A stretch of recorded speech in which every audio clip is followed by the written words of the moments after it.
Welcome to Learn English Speaking. Let's talk stories. Here we bring you amazing stories to improve your English fluency. Don't forget to like, share, and subscribe for more exciting lessons. Let's learn together. The Landlady.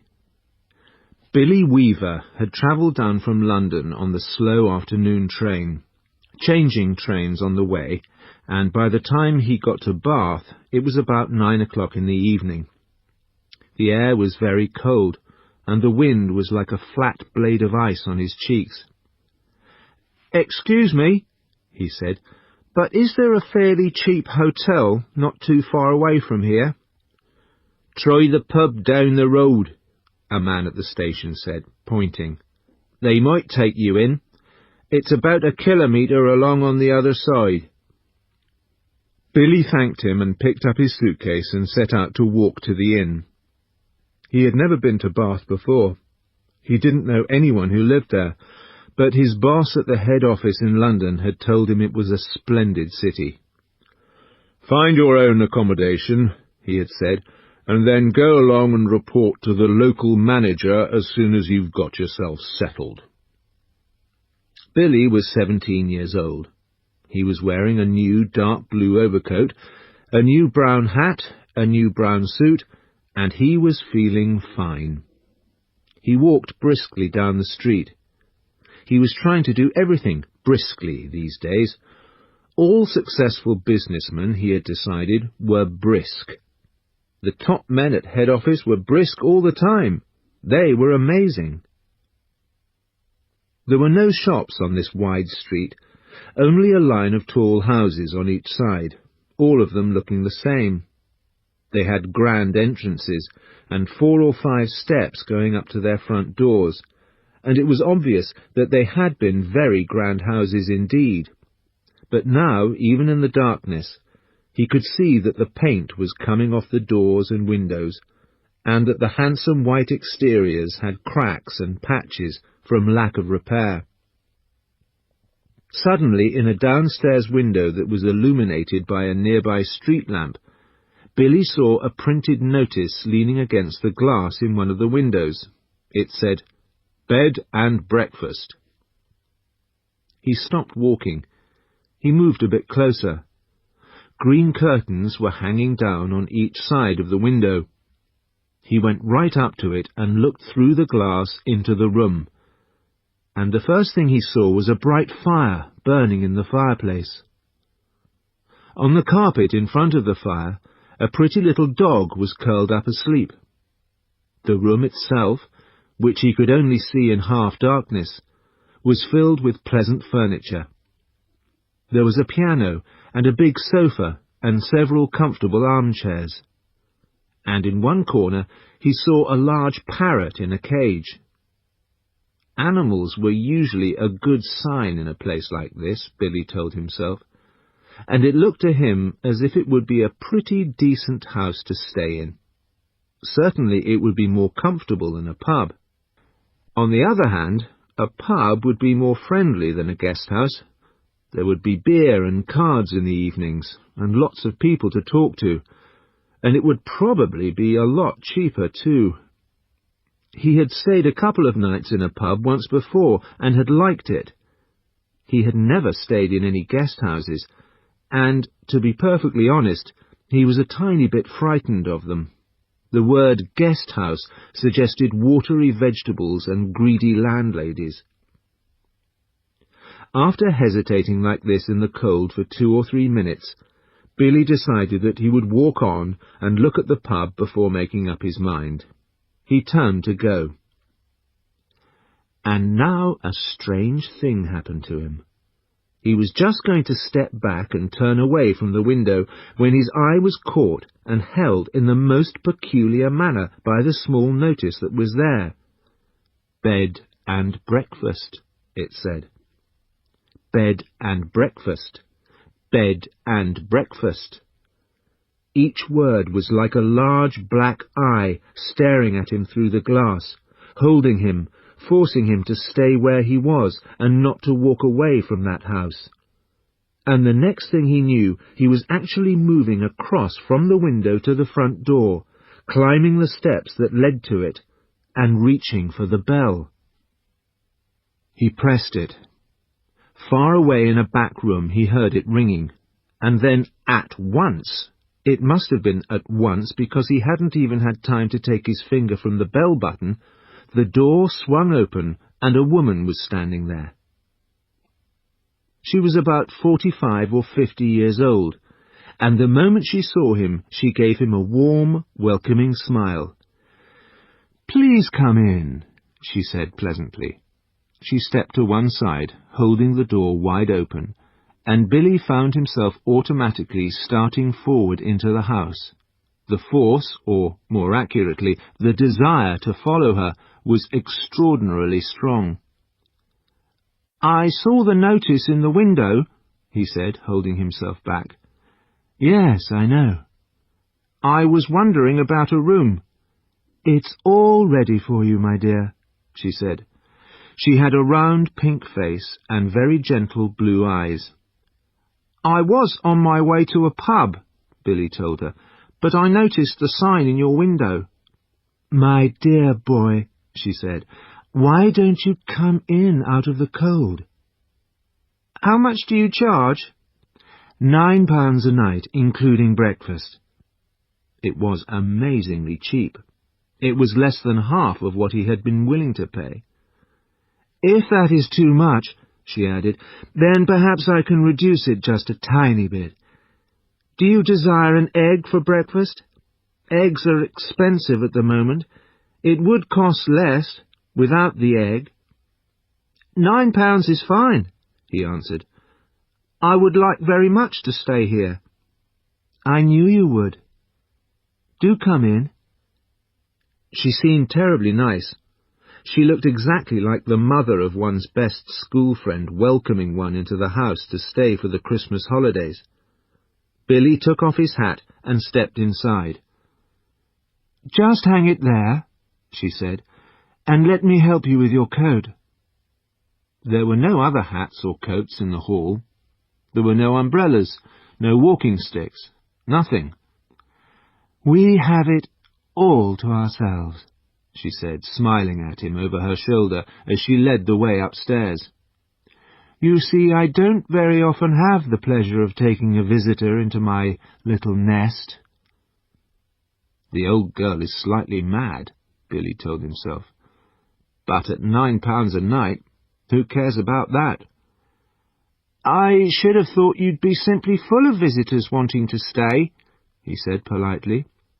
"Oh, I am, my dear, I am.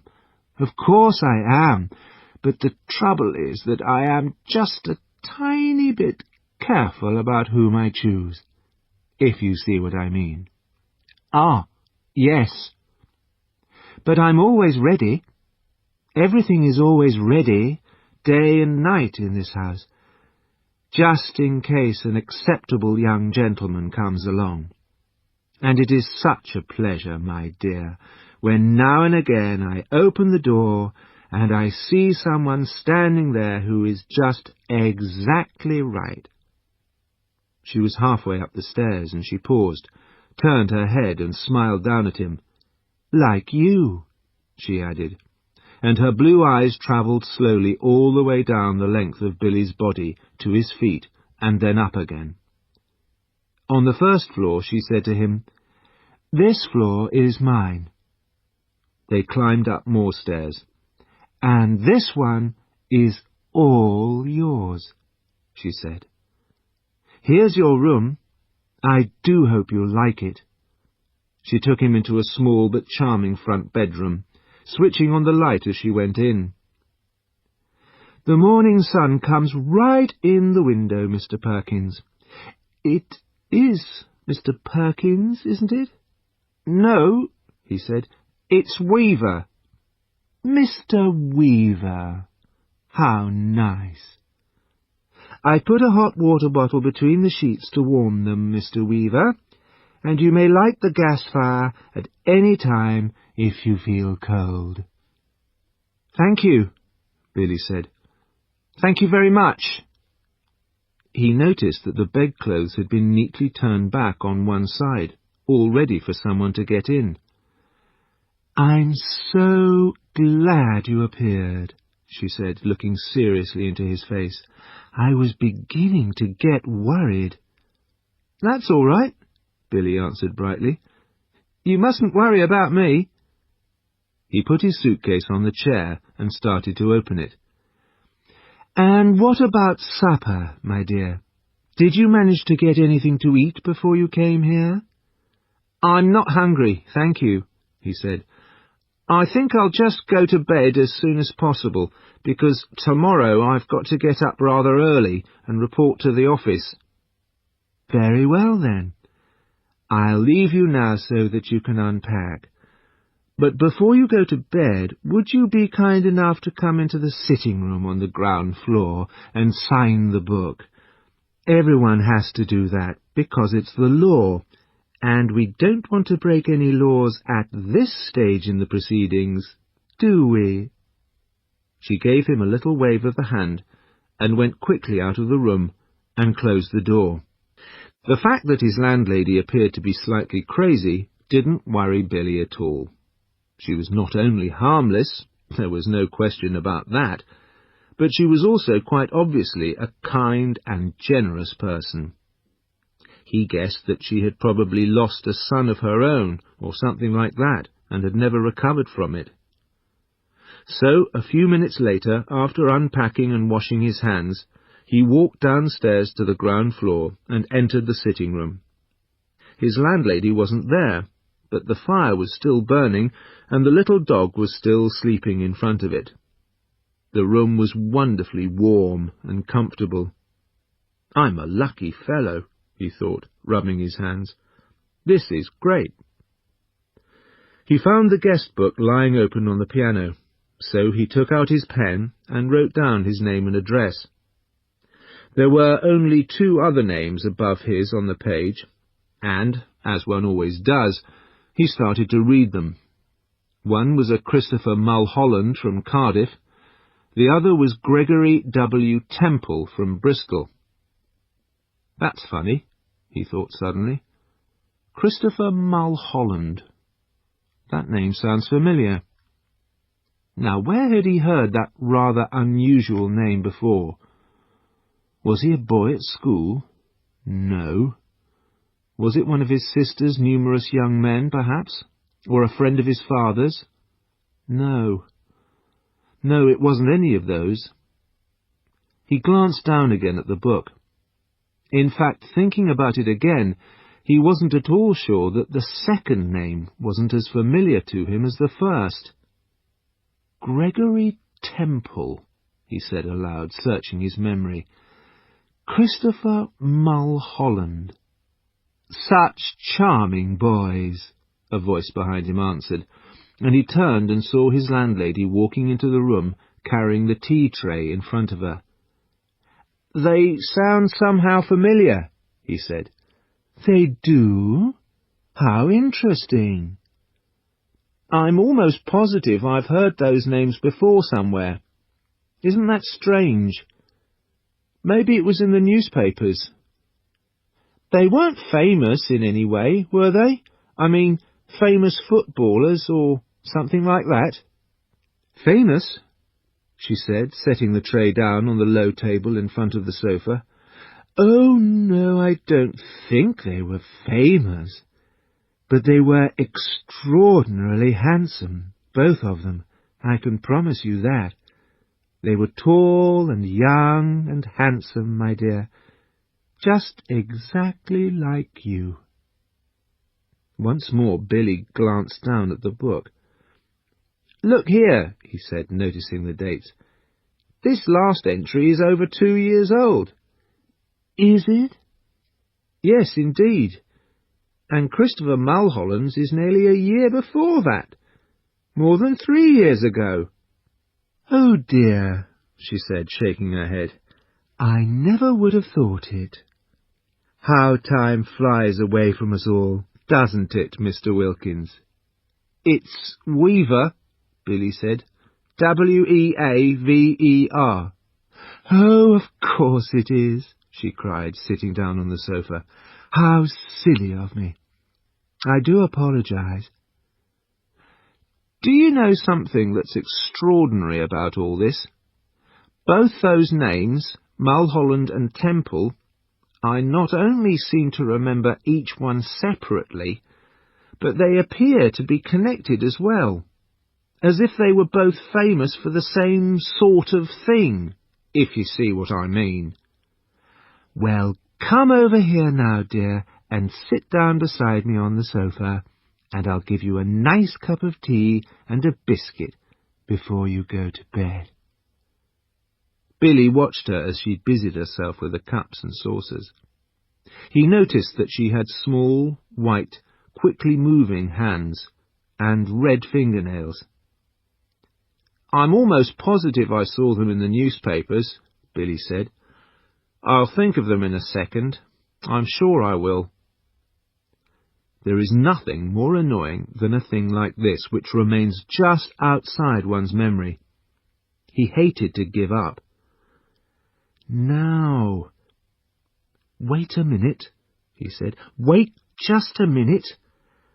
Mulholland, Christopher Mulholland. Wasn't that the name of the schoolboy who was on a walking tour through the West Country, and then suddenly—" "Milk?" she said. "And sugar?" "Yes, please." "And then suddenly—" "Schoolboy?" she said. "Oh, no, my dear, that can't possibly be right, because my Mr. Mulholland was certainly not a schoolboy when he came to me. He was a university student. Come over here now, and sit next to me and warm yourself in front of this lovely fire. Come on, your tea's all ready for you." He crossed the room slowly and sat down on the edge of the sofa. She placed his teacup on the table in front of him. "There we are," she said. "How nice and comfortable this is." Billy started drinking his tea. She did the same. For half a minute neither of them spoke, but Billy knew that she was looking at him. Her body was half turned towards him, and he could feel her eyes resting on his face, watching him from over her teacup. Now and again he caught a peculiar smell that seemed to come from her direction. It wasn't unpleasant, and it reminded him— well, he wasn't quite sure what it was. New leather? Or was it the corridors of a hospital? "Mr. Mulholland loved his tea," she finally said. "I've never seen anyone in my life drink as much tea as dear, sweet Mr. Mulholland." "I suppose he left fairly recently," Billy said. "Left?" she said. "But, my dear boy, he never left. He's still here. Mr. Temple is also here. They're on the 3rd floor, both of them together." Billy put down his cup slowly on the table and stared at his landlady. She smiled back at him, and then put out one of her white hands and patted him comfortingly on the knee. "How old are you, my dear?" she asked. 17. 17, she cried. "Oh, it's the perfect age. Mr. Mulholland was also 17, but I think he was a little shorter than you are. In fact, I'm sure he was. And his teeth weren't quite so white. You have the most beautiful teeth, Mr. Weaver. Mr. Temple was a little older. He was actually 28. I wouldn't have guessed it, though, if he hadn't told me. There wasn't a mark on his body." "A what?" Billy said. "His skin was just like a baby's." There was a pause. Billy picked up his teacup, drank some more, and then put it down again in its saucer. He waited for her to say something else, but she seemed to have fallen into another of her silences. He sat there, looking ahead, biting his lower lip. "That parrot," he said at last. "You know something? It completely fooled me when I looked through the window from the street. I thought it was alive. Sadly, no longer. It's very clever the way it's been stuffed," he said. "It doesn't look at all dead. Who did it?" "I did." "You did?" "Of course," she said. "And have you met my little Basil as well?" She nodded towards the dog curled up so comfortably in front of the fire. Billy looked at it. Suddenly he realized that this animal had all the time been as silent and motionless as the parrot. He touched it gently on the top of its back. It was hard and cold, but perfectly preserved. "Good heavens," he said. "How very interesting. It must be awfully difficult to do a thing like that." "Not at all," she said. "I stuff all my little pets myself when they die. Will you have another cup of tea?" "No, thank you," Billy said. The tea tasted faintly bitter, and he didn't really like it. "You did sign the book, didn't you?" "Oh, yes." "That's good, because later, if I forget what you were called, then I can always look it up. I still do that every day with Mr. Mulholland and Mr. Temple," Billy said. "Gregory Temple." "Excuse me for asking, but haven't there been any other guests here except them in the last 2 or 3 years? Holding her teacup high in one hand, moving her head slightly to the left, she looked at him out of the corners of her eyes and gave him another gentle little smile. "No, my dear," she said. "Only you."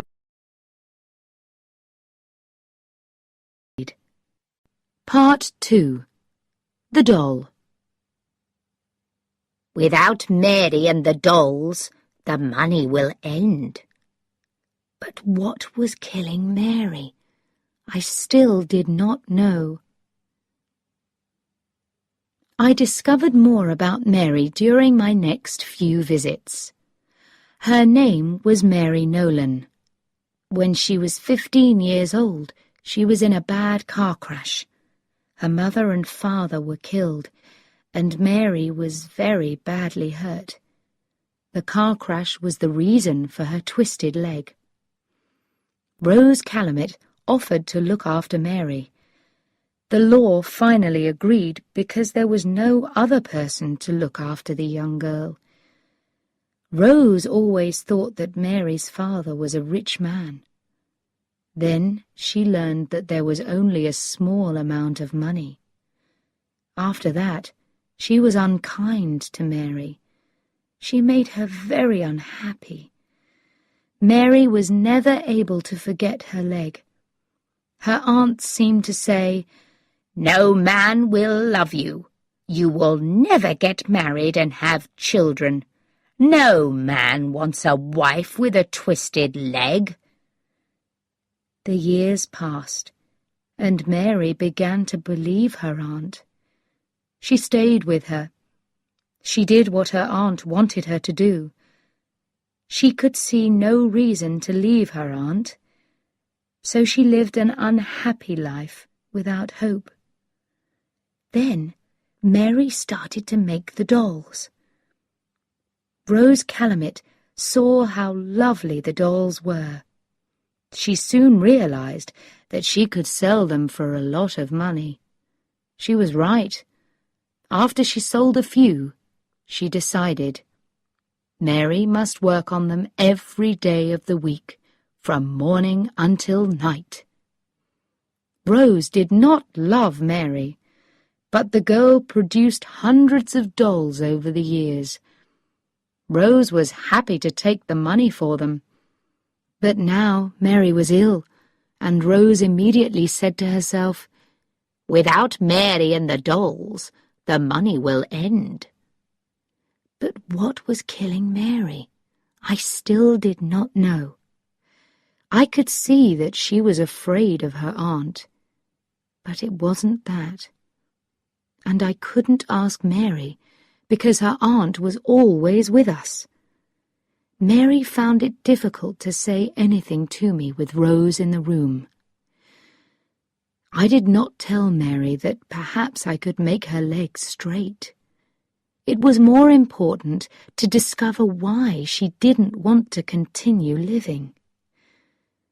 I told Mary to stop working on the dolls, and I brought her some books and some chocolates. For 10 days, she seemed to get better. During my next visit, she smiled at me for the first time. "That's better," I said.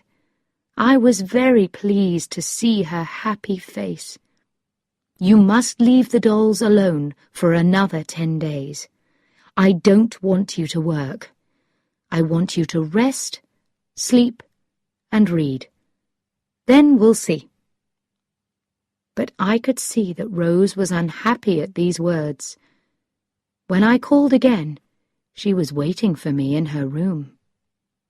"You don't need to come any more, Dr. Amony," she said coldly. "But Mary must not—" I started to say. "Mary is much better now," she said quickly.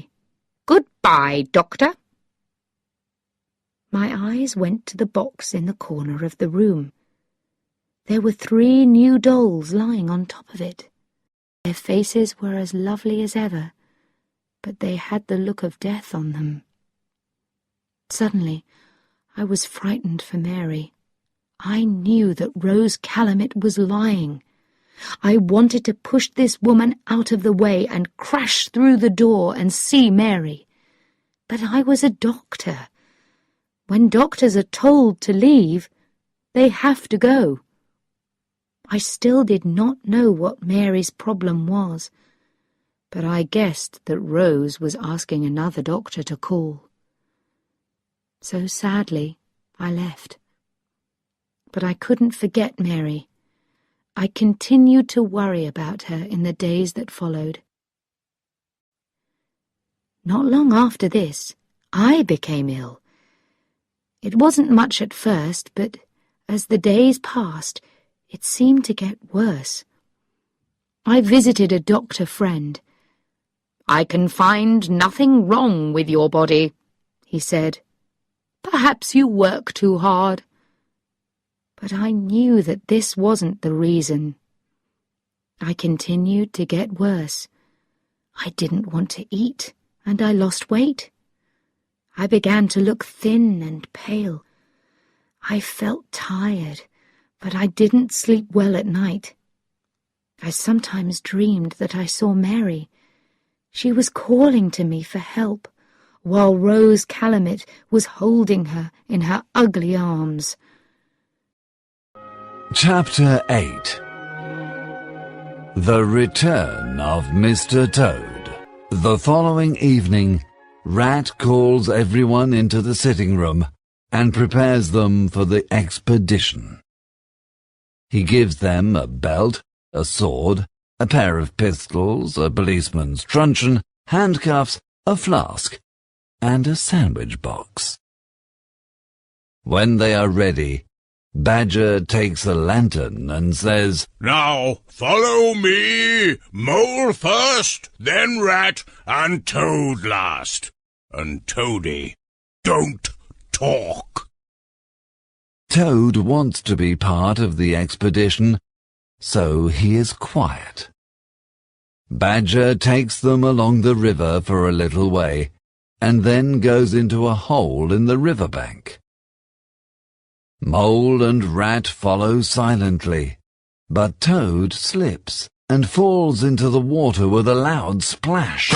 His friends pull him out, but Badger is very angry. They continue along the secret tunnel. It is cold and dark, and poor Toad starts to shiver because he is frightened, and also because he is completely wet. At last Badger says, "We must be under the hall now." They are at the end of the tunnel. There is a door, and they all push against it. It opens, and they are in the pantry next to the dining room. The weasels are making a lot of noise. They hear the chief weasel say, Thank you. But before I finish, I would like to say one word about our kind host, Mr. Toad. Good, modest, honest Toad. Everybody laughs, and Toad is furious. Badger stands up, takes his stick and says, The time is come! Follow me! They open the door, and the four friends run into the dining room. The weasels and ferrets are terrified and run everywhere in a panic. The four friends go up and down the room, hitting the animals with their sticks, and the weasels and ferrets try to escape through the windows and up the chimney. After 5 minutes, the room is empty. Now, Toad, Says Badger, we've got your house back for you. Now you can get us some food. I'm hungry. Toad is a little offended because Badger doesn't tell him, Well done, and You are a great fighter. But he says nothing and finds some food for them to eat. The next morning Toad wakes up late as usual. He comes down for breakfast. Rat and Mole are sitting in the garden, and Badger is in the armchair reading the newspaper. Toad, Says Badger, you must have a banquet to celebrate your return, and you must write the invitations now. What? Cries Toad. I must stay inside and write letters on a lovely morning like this? But then Toad has an idea. But wait! Of course, dear Badger. I can start immediately. Toad wants to write about his important part in the fight, and also about his many adventures. He also thinks he can give a speech and sing some songs at the banquet. He works hard all morning, and when a weasel knocks at the door at midday and asks if he can be of service, Toad tells him to deliver the invitations. But after lunch, Rat and Badger sit Toad in a chair. Look, Toad, Says Rat, you must understand, you can't give a speech or sing songs. Can't I sing just one little song? asks Toad. No, Says Rat. you know that your songs are all boasting and vanity, and your speeches are gross exaggeration. You know you must change. You're right. I promise to be a different Toad. But this is a hard world. That evening, when the banquet begins, Toad enters the dining room to meet his guests. All the animals cheer and congratulate him, but Toad is very humble. Oh, no, He says, Badger, Rat, and Mole are the real heroes. The animals are very puzzled by his behavior, and Toad is happy because he feels that everyone is very interested in him. At the end of the evening, some animals ask for a speech and a song, but Toad shakes his head. He is a changed Toad. After this great adventure, the four animals continue their lives in joy and contentment. Toad sends a gold chain and locket with pearls to the jailer's daughter, with a modest and grateful letter. The train driver also receives thanks and compensation. And Badger also makes Toad send money to the barge woman for her horse. Sometimes during the long summer evenings, the friends go for a walk in the wild wood. The weasels greet them with respect. Mother weasels call their children, point and say, "Look, there goes great Mr. Toad, the brave rat and famous Mr. Mole." But when their children are naughty, they say that the terrible grey badger is coming to get them. This is, of course, not true, because Badger is very fond of children, but it always has an effect.